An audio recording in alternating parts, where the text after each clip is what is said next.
کچھ گناہ ایسے ہیں جن کا تعلق انسان کے ظاہر کے ساتھ ہے،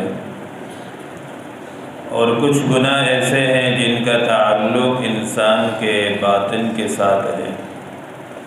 قرآن مجید فرقان حمید میں اللہ تعالیٰ نے ارشاد فرمایا وَذَرُوا ظَاهِرَ الْإِثْمِ وَبَاطِنَهُ، چھوڑ دو ان گناہوں کو جو ظاہراً ہیں اور جو باطناً، دونوں کا حکم ہے۔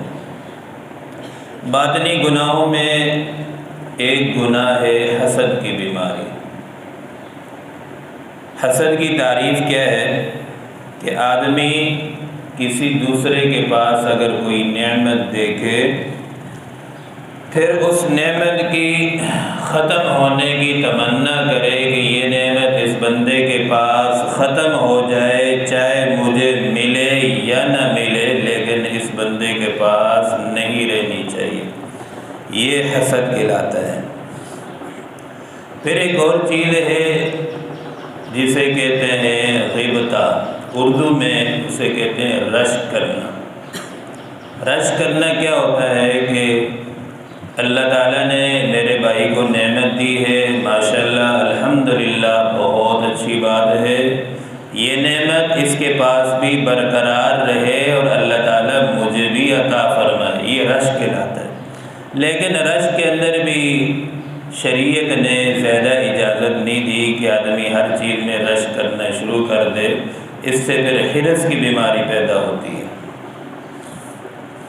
زمین و آسمان میں سب سے پہلے جو گناہ ہوا وہ حسد کا ہے۔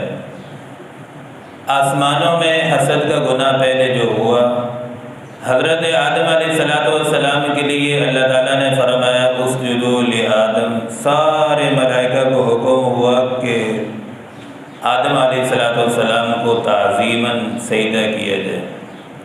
فسجدوا الا ابلیس، سب نے سجدہ کیا مگر ابلیس شیطان نے انکار کیا۔ کس وجہ سے انکار کیا؟ فرمایا انا خیر من خلقتنی من نار وخلقتہ من طین، الہ العالمین، میں تو آگ سے بنا ہوں اور آدم مٹی سے بنے ہیں، میں ان سے بہتر ہوں، میں کمتر کو کیسے سجدہ کر سکتا؟ تو حسد کی وجہ سے شیطان نے سجدہ نہیں کیا، انکار کر دیا۔ زمین میں بھی پہلا گناہ حسد کا ہوا۔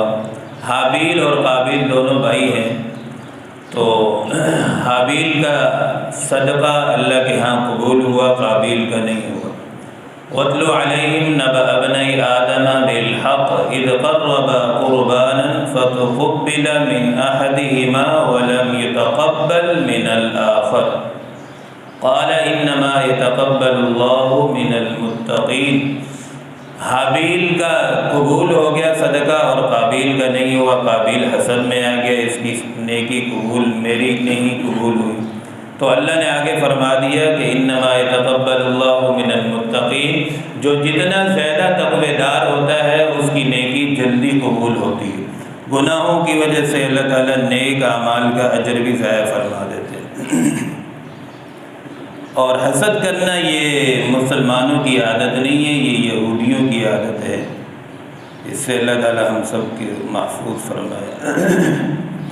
حسد کی مذمت حدیث پاک میں امام الانبیاء صلی اللہ علیہ وسلم نے، راوی ہیں سیدنا حضرت ابو ہریرہ رضی اللہ تعالیٰ عنہ، فرماتے ہیں ایاکم والحسد، بچو حسد کی بیماری سے، فَإِنَّ الْحَسَدَ يَأْكُلُ الْحَسَنَاتِ، بے شک جو ہے یہ حسد نیکیوں کو کھا جاتا ہے، كَمَا تَأْكُلُ النَّارُ وَالْحَطَبُ، جس طرح جو ہے آگ لکڑیوں کو کھا کے بالکل ختم کر دیتی ہے۔ اس حدیث مبارکہ سے یہ ہمیں پتہ چلا کہ حسد اعمال کو بالکل برباد کر کے رکھ دیتا ہے۔ حسد سے یہی ہوتا ہے کہ انسان حسد کی آگ میں جل جل کے خود تباہ ہو جاتا ہے، دوسرے کو نقصان نہیں ہوتا۔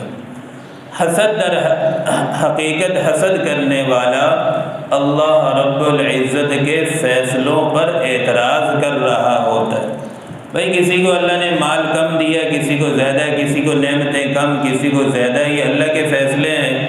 اب گویا کہ حسد کرنے والا رب تعالیٰ کے فیصلوں پر راضی نہیں ہے۔ فقی ابو لیث سمرقندی رحمہ اللہ کا قول ہے، انہوں نے اپنی کتاب میں تنبیہ الغافلین میں لکھی ہے، ثلاثۃ لا تستجاب الدعوات، 3 لوگ ایسے ہیں جن کی دعائیں قبول نہیں ہوتی۔ پہلا وہ آدمی ہے اکل الحرام، حرام کھانے والا، اس کی دعا قبول نہیں ہوتی۔ پہننا حرام ہو، کھانا حرام، پینا حرام، تو ایسے آدمی کی دعائیں قبول نہیں ہوتی۔ نمبر 2 ومثقال الغیبہ، غیبت کرنے والا، اس کی بھی دعائیں قبول نہیں ہوتی۔ نمبر 3 ومن کان فی قلبہ غل حسد للمسلمین، وہ آدمی جس کے دل میں کینہ ہو، حسد ہو۔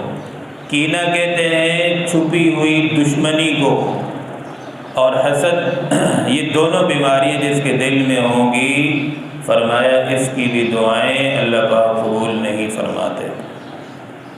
پھر حسد کے کچھ اسباب ہیں، کن وجہ سے انسان حسد کرتا ہے۔ پہلا جو حسد سبب ہے وہ یہ ہے کہ اگر ہمیں کسی کے ساتھ دشمنی ہو جاتی ہے، بغض و عداوت، تو انسان پھر اس میں کیڑے نکالتا رہتا ہے، اس میں یہ ہے، اس میں یہ ہے۔ در حقیقت حسد پیچھے ہوتا ہے اور چھپی ہوئی دشمنی ہوتی ہے، اور پھر ظاہراً اعتراضات ہوتے ہیں، یہ ہے، وہ ہے، فلانا، کیڑے نکالنا، یہ پیچھے ہوتا ہے حسد کی بیماری۔ دوسرے نمبر پر جو ہے حسد کس وجہ سے کیا جاتا ہے کہ انسان تکبر و غرور میں آ کر اپنے آپ کو کچھ سمجھ بیٹھتا ہے، تو ہر ایک پر اعتراض کرنا شروع کر دیتا ہے۔ اعتراضات کرنا یہ مسلمانوں کی شان شایان نہیں ہے، یہ کفار، مشرکین، یہودیوں کی عادت ہے، شیاطین کی عادت ہے۔ صحیح سالم مسلمان کی عادت اعتراضات کی نہیں ہے، یہ مسلمان کی شان ہو ہی نہیں سکتی۔ بعض ہوتے ہیں اعتراضات کی حد تک اعتراضات ہی ہوتے ہیں، منافقت ہوتی ہے۔ بعض خیر خواہی کی باتیں ہوتی ہیں، وہ آ کر پوچھ لی جاتی ہیں، اعتراضات نہیں کیا جاتا۔ تیسرے نمبر پر حسد کی جو وجہ ہے، بہت سارے ساتھی ہوتے ہیں ہم عصر اور ایک لیول کا ہونا، ایک ہی کلاس میں پڑھتے تھے، ایک ساتھی کو اللہ نے بڑی ترقی دے دی اور دوسرا ساتھی نیچے رہ گیا۔ اب نیچے رہنے والا دوسرے پر حسد کرتا ہے کہ یہ تو بہت آگے چلا گیا، ایک جگہ بیٹھنے والے تھے، ایک ساتھ پڑھنے والے تھے، یہ کہاں پہنچ گیا، ہم وہیں بیٹھے ہیں۔ اب حسد کی بیماری شروع ہو گئی۔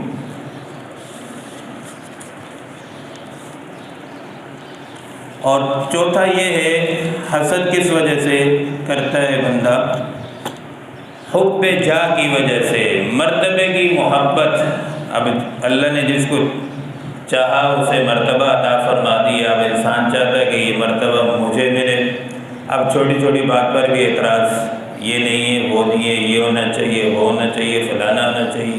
یعنی جو حساب کتاب کرامن کاتبین کے ذمے ہے وہ ہم اپنے ذمے لے لیتے ہیں، اور مولوی صاحب کا حساب تو ماشاءاللہ دنیا میں بھی لوگ اتنا کر دیتے ہیں کہ فرشتوں کی ضرورت ہی نہیں پڑتی۔ حسد کے نقصانات کیا ہیں؟ ابو لیث سمرقندی رحمہ اللہ نے تنبیہ الغافلین میں 5 نقصانات لکھے ہیں، تو بہت سارے، لیکن آج کی مجلس میں 5 ذکر کیے جائیں گے۔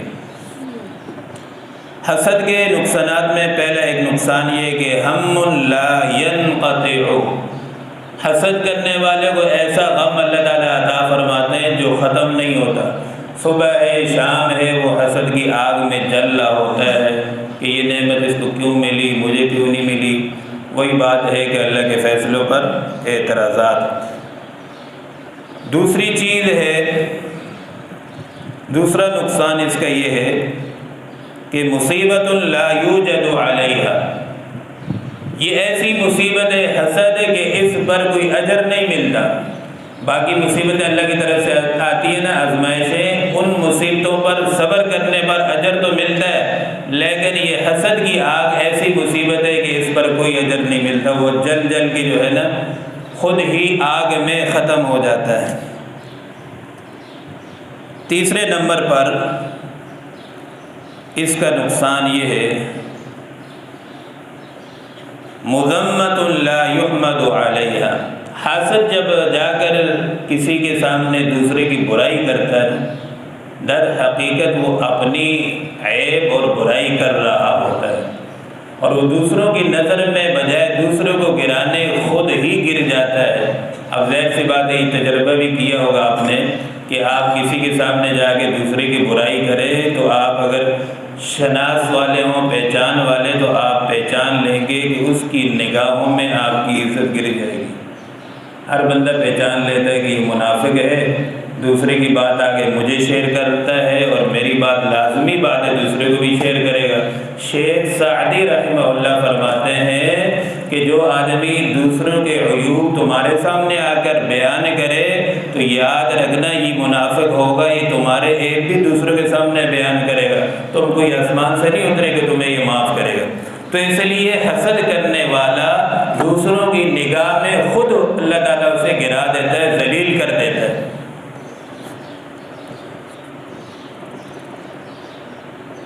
چوتھے نمبر پر یہ ہے نقصان کہ یسقط علیہ الرب، حاسد کے اوپر اللہ تعالیٰ کا غضب بھی نازل ہوتا ہے، وہ اللہ تعالیٰ کا پسندیدہ بندہ نہیں ہوتا۔ وَلَا تَتَمَنَّوْا مَا فَضَّلَ اللَّهُ بِهِ بَعْضَكُمْ عَلَى بَعْضٍ، اور یہ تمنا کرنی بھی نہیں چاہیے کہ جو دوسروں کو نعمت اللہ نے دی ہے مجھے نہیں ملی، بھائی اللہ کے فیصلے ہیں، اس پر ہمیں راضی رہنا چاہیے۔ پانچویں نمبر پر یہ ہے حلق علیہ ابواب التوفیق، کہ حاسد کو اللہ تعالیٰ نیکیوں کی توفیق عطا نہیں فرماتے، عبادت کی توفیق چھن جاتی ہے۔ یہ ایسی باطنی خطرناک بیماری ہے جس سے عبادات کی توفیق بھی چھن جاتی ہے۔ اب آخر میں نقصانات ہو گئے اس کے، حسد کی تعریف، مذمت، آخر میں حسد کا علاج کیا ہے؟ علاج مختلف لکھے، لیکن ایک علاج ذکر کر کے بات کو سمیٹتا ہوں۔ مولانا اشرف علی تھانوی رحمہ اللہ کو ایک مرید نے خط لکھا کہ حضرت وہ زمانہ سچوں کا زمانہ تھا، لوگ عمل کرتے تھے، آج ہم خالی بیانات کی حد تک محدود ہیں، عمل میں کچھ نہیں ہے۔ بیان کرنا آسان ہے، عمل بہت مشکل ہے۔ وہ لوگ سچے لوگ تھے، عمل کرنے والے تھے، فکر والے تھے کہ میرے اندر یہ بیماری پیدا ہو گئی ہے، اب اسے دور کیسے کرنا ہے۔ مرید نے خط لکھا، حضرت میرے اندر حسد کی بیماری پیدا ہو گئی ہے، اب کیا علاج ہے؟ حضرت نے جواب میں خط جو لکھا وہ بڑا قابل غور ہے۔ حضرت نے فرمایا کہ بھائی 3 کام آپ نے کرنے ہیں اور 3 ہفتے تک یہ کام مسلسل کرنے ہیں۔ پہلا کام اس میں سے کیا ہے کہ جس سے آپ کو حسد ہو گیا ہے اس شخص کے لیے آپ نے دعا کرنی ہے کہ اللہ تعالیٰ اسے اور ترقی نصیب فرمائے۔ اب یہ نفس کے خلاف کام ہے، نفس کہتا ہے کہ یہ چیز اس سے چھن جائے، لیکن اللہ والے وہ کام اس سے کرواتے ہیں کہ دعا کریں اللہ تعالیٰ اس کو اور ترقی نصیب فرمائے۔ دوسرا کام کیا کرنا ہے کہ جس مجلس میں بیٹھے ہیں اس کی آپ نے تعریف کرنی ہے۔ دل نہیں مانتا، نفس کے خلاف، لیکن شریعت کا حکم ہے کہ آپ نے دعا کرنی ہے اللہ تعالیٰ اسے اور ترقی نصیب فرمائے۔ یہ ہے باطن کی اصلاح۔ تیسرے نمبر پر کیا کام کرنا ہے کہ اگر اس نے کوئی آپ پر احسان کیا ہے تو احسان کو یاد کرے، فلاں وقت میں اس نے میرے ساتھ یہ احسان کیا، نیکی کی۔ تیسرے نمبر پر یہ ہے کہ اس کو کوئی ہدیہ دیا کرے، کوئی تحفہ دے دی، کبھی خوشبو دے دی، کبھی تسبیح دے دی، کوئی بھی تحفہ دے دیا۔ حدیث پاک میں ہے تہادو و تہابو، ایک دوسرے کو ہدیہ دیا کرو، اس سے محبت بڑھتی ہے۔ کوئی ہم سے ناراض ہو نا، آدمی اس سے جا کے ہدیہ دے دے بھائی، تاکہ ناراضگی ختم ہو۔ یہ سنت طریقہ ہے، اس سے جو ہے نا محبتیں بڑھتی ہیں، نفرتیں کم ہوتی ہیں۔ اب مرید صاحب نے یہ 3 کام 3 ہفتے تک کر لیا، لیکن بیماری فرمایا حضرت ابھی تک مکمل علاج نہیں ہوا، تھوڑا سا فرق پڑا لیکن مکمل نہیں۔ حضرت نے پھر خط لکھا کہ 3 ہفتے مزید کرو۔ پھر 3 ہفتے یہ کام کرنے کے بعد جواب میں خط میں لکھا مرید صاحب نے کہ حضرت اب مکمل میرا دل پاک صاف ہو گیا، دل یہ بیماری باطنی حسد کی ختم ہو گئی۔ تو یہ باطنی بیماریاں بھی خطرناک ہوتی ہیں، ان کی اصلاح ضروری ہے۔ تو حسد کی آگ میں جل کر کباب بننے سے بہتر ہے کہ انسان محبت کی فضاؤں میں گل کر گلاب بن جائے، یہ بہتر ہے۔ اس سے جو ہے عزتیں ملتی ہیں، حسد کی آگ میں جلنے سے کچھ نہیں ملتا۔ بہت سارے لوگ بظاہر دکھنے میں اچھے نظر آتے ہیں، لیکن در حقیقت حسد کی آگ میں وہ جل رہے ہوتے ہیں۔ وہ بھلے جتنی نمازیں پڑھتے رہیں، وہ نمازیں اللہ کے ہاں قبول نہیں ہوتی جب تک انسان کا دل صاف نہ ہو۔ قرآن پاک میں اللہ پاک فرماتے ہیں الا من اتى اللہ بقلب سلیم، اللہ تعالیٰ کو یہ قلب سلیم صاف پاک دل چاہیے جس میں یہ بیماریاں نہ ہو۔ اللہ تعالیٰ ہمیں یہ قلب سلیم نصیب فرمائے اور تمام بیماریوں سے اللہ تعالیٰ ہم سب کو محفوظ فرمائے۔ الحمدللہ۔